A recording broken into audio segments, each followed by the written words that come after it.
समाजातील अनिष्ट प्रथा आणि परंपरा नष्ट करण्यासाठी 1920 साली आयोजित करण्यात आलेल्या माणगाव परिषदेतून खऱ्या अर्थाने सामाजिक बदलाची सुरुवात झाली, असे प्रतिपादन जिल्हाधिकारी अमोल येडगे यांनी केले।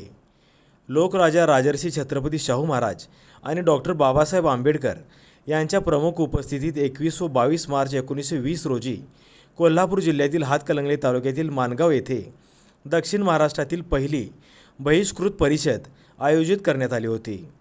या ऐतिहासिक घटनेच्या 106वा वर्धापन दिन आज माणगाव येथे मोठ्या उत्साहात साजरा करण्यात आला। यावेळी बोलताना जिल्हाधिकारी म्हणाले की माणगाव परिषदेची संमत करण्यात आलेल्या 15व्या ठरावावरूनच डॉक्टर बाबासाहेब आंबेडकरांच्या पुढील कार्याची दिशा कशी निश्चित झाली याची प्रचिती येते। राजर्षी शाहू महाराजांनी आपल्या संस्थानात बहिष्कृत वर्गाच्या कल्याणासाठी जी महत्त्वाची पावले उचलली त्यांचा समावेश पुढील बाबासाहेबांनी भारतीय संविधानात केला। संविधानाप्रमाणे समान शिक्षण, सर्व धर्म समभाव आणि सामाजिक न्याय यांसारख्या अनेक मूलभूत घटकांना कायदेशीर अधिष्ठान मिळाले।